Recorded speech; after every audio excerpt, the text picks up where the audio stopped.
Oi para todos, eu sou o professor Ricardo César Cardoso e estou dando início agora com esse vídeo de divulgação a um curso livre de filosofia, né, intitulado Gilbert Simondon, a reversão transdutiva do aristotelismo. Há uma questão, né, a ser colocada logo de imediato, né? O que vem a ser reversão transdutiva? E aí me vem em mente um enunciado do Georges Canguilhem, ao se referir a Gilbert Simondon, que foi seu orientando na tese de doutorado intitulado A Individuação à Luz das Noções de Forma e de Informação, no qual Canguilhem se refere ao Simondon, dizendo que o Simondon seria um aristotélico por excelência, mais ou menos isso. Agora eu não me lembro exatamente aonde que o Canguilhem coloca essa questão, mas ao dizer isso, o Canguilhem coloca levanta uma questão, vamos dizer assim, paradoxal, porque a leitura da obra principal, né, a tese principal do Simondon, né, que é o indivíduo à luz das noções de forma e de informação, o Simondon ele tem um confronto direto com Aristóteles, né, e, sobretudo, com a doutrina ilemórfica, que, segundo Simondon,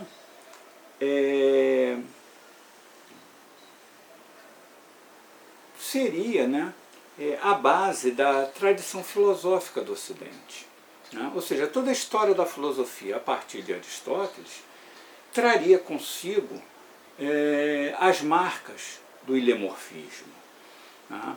Ou seja, segundo Simondon,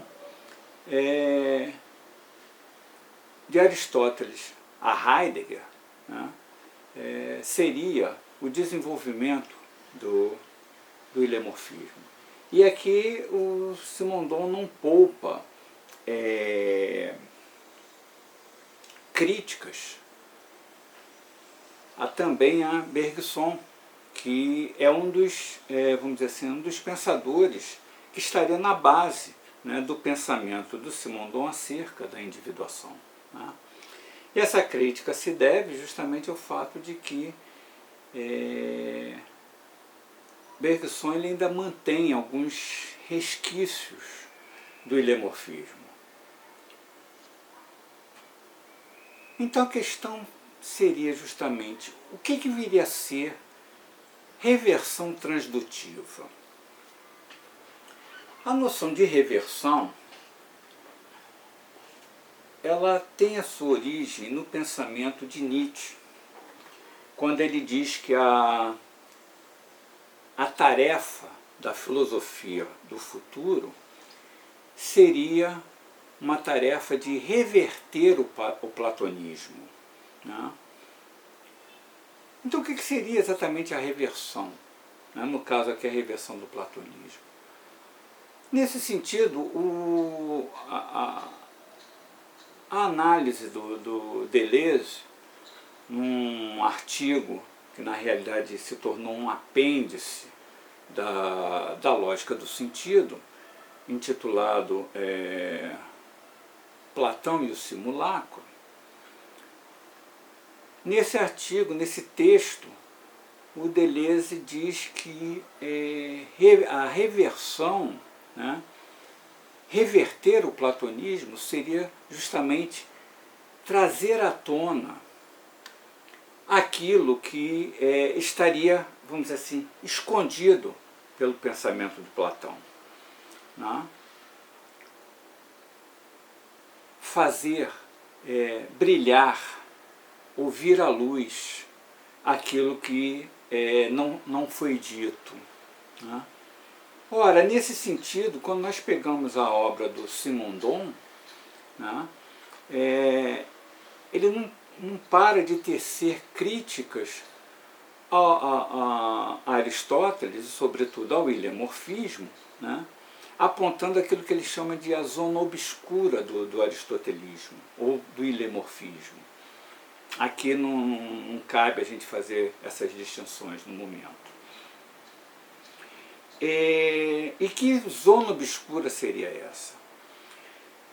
A primeira, que é a menos importante, né, diz respeito à questão da individuação, na medida em que o Simondon vê que o modelo heliomórfico levantado por Aristóteles seria um modelo abstrato, no sentido de que seria uma operação pura e simples do intelecto, ou seja, não buscaria a operação real da individuação.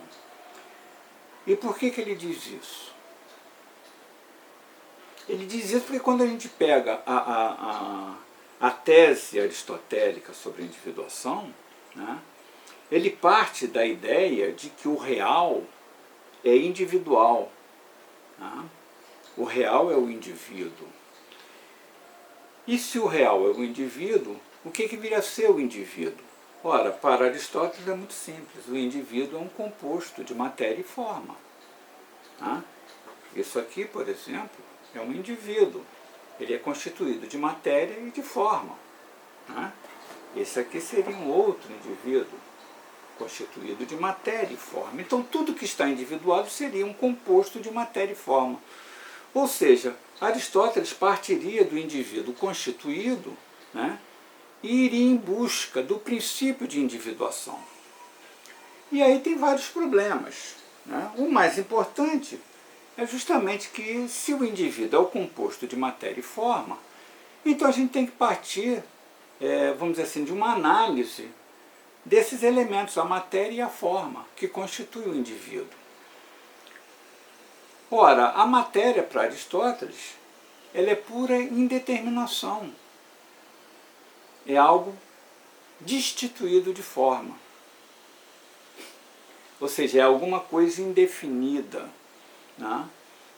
Ora, se a matéria é alguma coisa indefinida, né, é alguma coisa destituída de forma, então o que vai formalizar a matéria, ou seja, o que vai individuar a matéria, é a própria forma. Então o princípio de individuação para Aristóteles seria a forma. E o que viria a ser a forma? A forma para Aristóteles seria a espécie. Né? Então a espécie é que daria a característica de individuação da matéria. Porém, no mundo real nós teríamos o quê? Indivíduos que teriam características, vamos dizer assim, individuantes, ou que se distinguiriam, mesmo pertencendo a uma espécie, se distinguiriam um dos outros. Né? Por exemplo, Maria e João. Maria e João têm múltiplas diferenças.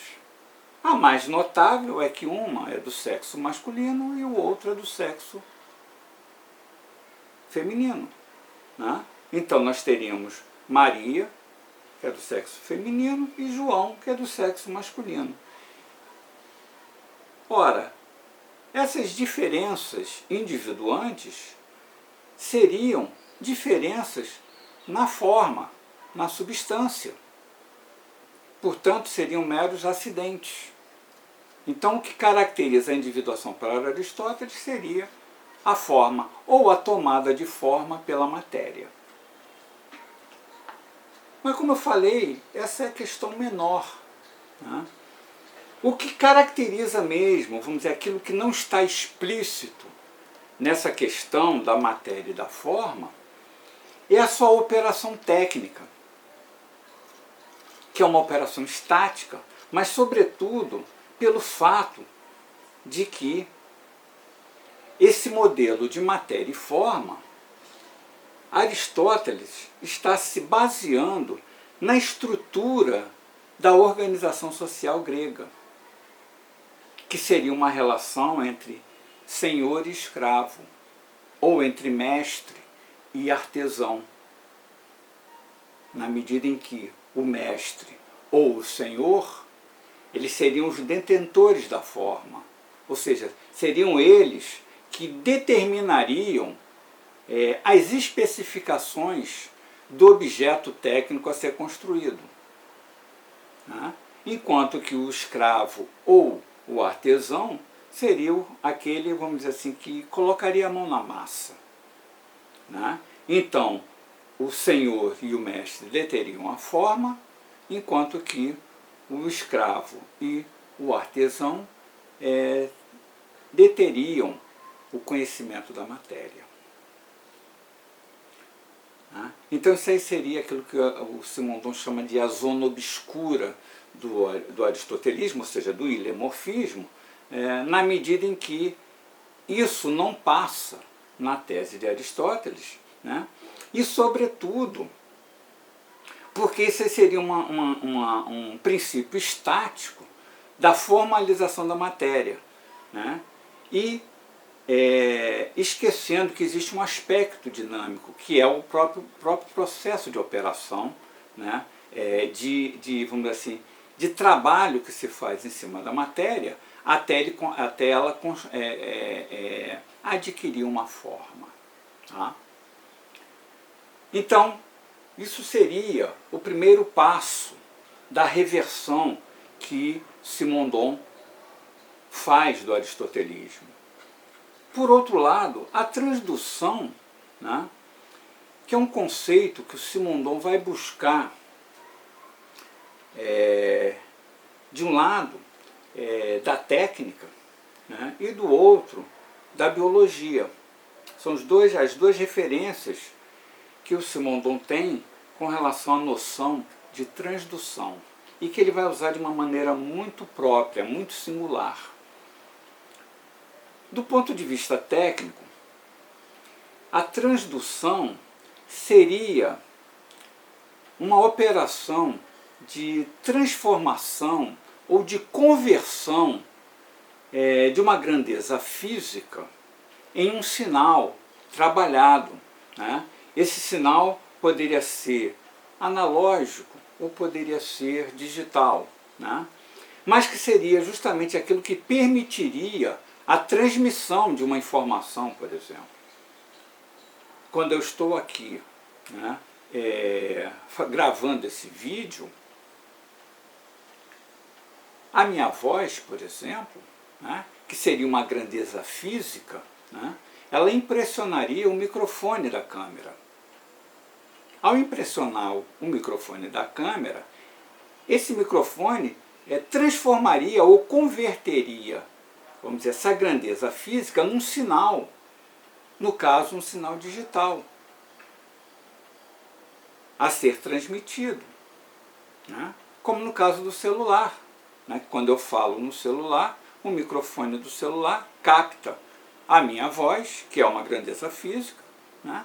E converte num sinal digital que é transmitido para outro celular, que recebe esse sinal e converte depois num sinal analógico, e aí eu posso, né, ou a pessoa do outro lado pode ouvir enquanto eu falo, né? Então esse sistema, esse mecanismo que opera a transdução é chamado de transdutor. Tá? Um outro exemplo de transdutor seria a retina dos olhos. Tá? A retina, ela capta a luz, né? Ou seja, a luz impressiona a retina, né? E a retina converte essa impressão, que é uma grandeza física, em sinais químicos, que aí podem ser transmitidos pelas células nervosas. E aí eu posso responder ao estímulo luminoso que eu estou recebendo. Tá? Então, a retina seria um transdutor.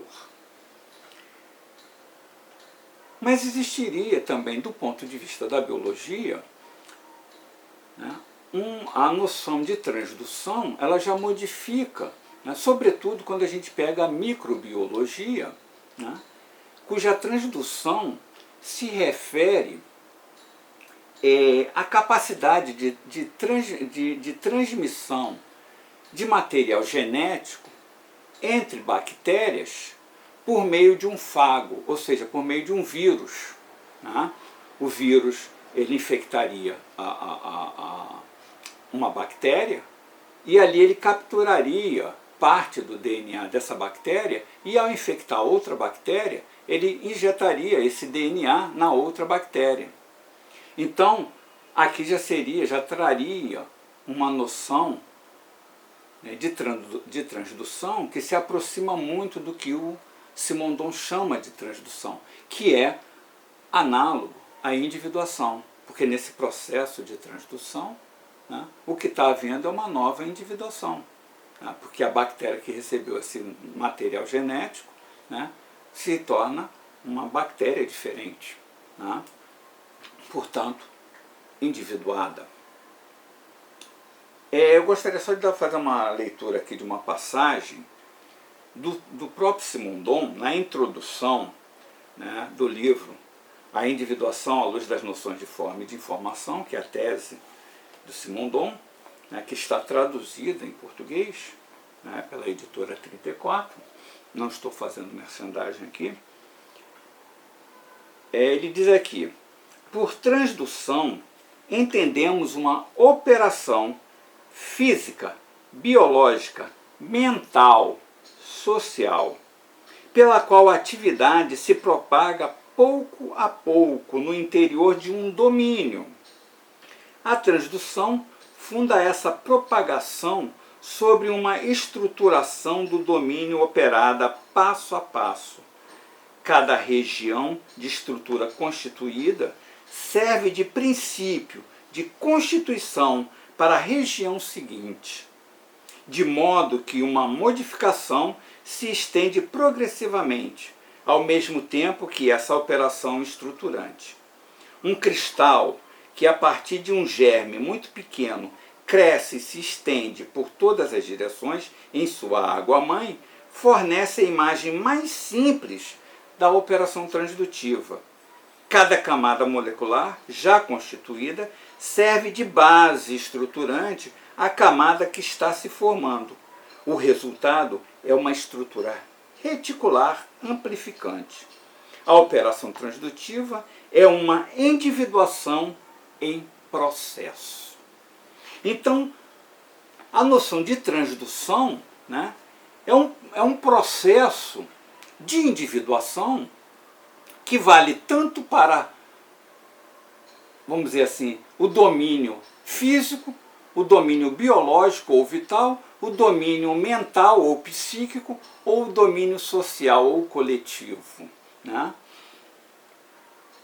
Então, quando eu digo que Gilbert Simondon é a reversão transdutiva do aristotelismo, e aí a gente pode entender a colocação do Canguilhem a respeito do Simondon, né, quando ele diz que ele seria, vamos dizer assim, um expoente do aristotelismo, né, seria justamente esse fato de que o que ele opera, ele não abandona os conceitos aristotélicos. O que ele faz é uma transdução da noção aristotélica, né, ou seja, revertendo, né, o conceito de individuação em Aristóteles, né, que se encontra em Aristóteles. Por quê? Porque esse conceito de individuação em Aristóteles é um conceito estático.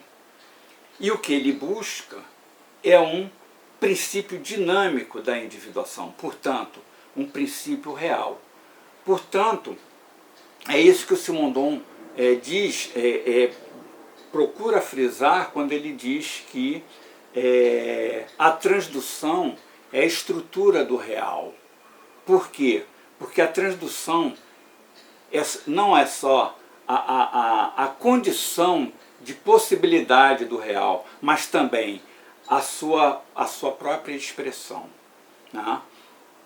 Então, em linhas gerais, né, é isso que nós estamos pretendendo trabalhar ao longo deste curso, né, que será constituído de 5 módulos. Tá? Cada módulo com um tema geral, né, subdividido em 4 aulas cada módulo, e em cada aula nós trabalharemos um tema específico, né? Então, como eu falei, seriam 5 módulos, cada módulo com 4 aulas, né? E começaríamos agora no dia 4 de maio. Tá? Bom, eu pediria a vocês, né, aqueles que estiverem interessados no curso, que se inscrevam, solicitem a inclusão na minha página do Facebook, intitulado O Empirismo Transcendental. Tá? Lá vocês encontrarão todo o cronograma do curso, as aulas, os temas que serão debatidos, tá? O tempo de duração, os valores também com relação a cada módulo. E mais, se vocês entrarem no meu site, intitulado também Empirismo Transcendental, lá na primeira página, na página inicial, descendo a barra de rolagem até o final, vocês vão encontrar um esquema, né, de contato, né? Então, ali vocês colocariam o nome, e-mail, celular, né, e enviariam, né, vamos dizer, essa inscrição inicial, e ali, a partir dali, seria emitido por e-mail os dados referentes a depósitos, né, conta bancária e tudo mais, né? E também, inclusive, estaria especificado o sistema de confirmação de inscrição. Tá bom? Então, pediria, retomando, pediria a vocês que se inscrevessem na minha página no Facebook, O Empirismo Transcendental, tá? No qual vocês vão ter toda a programação do curso, e também fossem no site empirismotranscendental.com. Eu esqueci do .com, que é um detalhe, né? E ali vocês, entrando na parte, na página inicial, sobre vamos dizer assim, na parte final da página inicial, o dispositivo de contato, né? A partir dali nós poderemos mandar todas as informações referentes à efetivação da inscrição. Bom, só lembrando um pequeno detalhe, eu estou com um probleminha que não afeta a página do site, mas a página inicial está com um pequenininho problema que dificulta a visualização inicial da página. Mas fazendo a rolagem chega na parte que nos interessa, que é justamente a parte de contato. Tá? Então é só um lembrete para vocês se orientarem, né? Então, dito tudo isso, aguardo vocês no dia 4 de maio. Tá? Então, até logo e obrigado pela atenção.